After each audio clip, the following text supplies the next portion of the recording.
তাদের সে অভিজ্ঞতা কিন্তু নাই, রাজনৈতিক সে অভিজ্ঞতা। আপনারা যেগুলো নিয়ে আসছেন হয় কি বলবো, কয়েকজন বুড়া আনছেন, দুইজন শিশু আনছেন, আইনে মোটামুটি এটা কিছু একটা করতে যাচ্ছে।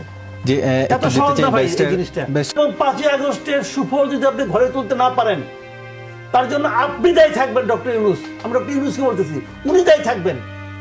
উনার মধ্যে সারাক্ষণ থেকে একটা স্তুতি, ছাত্ররা আমাকে আনছে, তোমরা আমাকে এনেছো। উনি খুব সুন্দর বক্তৃতা দেন। কালকে দেখলাম একটা রীতিমতো কবিতার মতো বক্তৃতা দিলেন বক্তৃতা। আমি পুরো বক্তৃতাটা শুনলাম, শেষে আমি বুঝলাম না যে আমার এখন কি করতে হবে।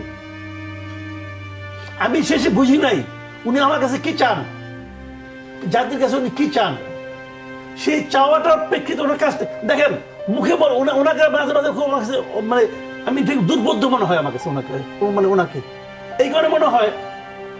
উনি দেখলাম প্রথমে জয়েন করার পরে কি একটা ইন্টারন্যাশনাল এক সেমিনারে সে ঘরে বসে অনলাইনে যুক্ত হলেন।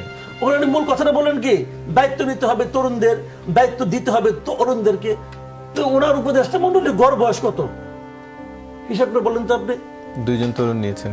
ওই দুজনের পর যোগ করলে যদি গড় বয়স করেন 60-এর উপরে, তাহলে হইল কেমন? মুখে বলেন তরুণদের কথা, বসে থাকেন বৃদ্ধদের নিয়ে পুনর্বাসন বানাইছেন এক সেন্টার, কিন্তু হলো না রে ভাই। বয়সের একটা ভূমিকা আছে। বয়স্ক লোকদের আমি একটা বৈশিষ্ট্য বলি, আমি নিজে তো বয়স্ক হয়েছি, আমি আমাকে দিয়ে বুঝি। কেউ আলাপ করতে আসলে না, খালি নিজে কি করছি গেলে কই। আপনি বসে আলাপ করতে বসেন, আপনি 10 মিনিটের মধ্যে বিরক্ত হয়ে যাবেন। দেখবেন যে আমি কিন্তু আপনার কাহিনী বলতেছি, বুঝছেন রাসেল, আমি যখন রিপোর্টিং করতাম তখন আমি এটা করতাম, তখন আমি ওইটা করতাম।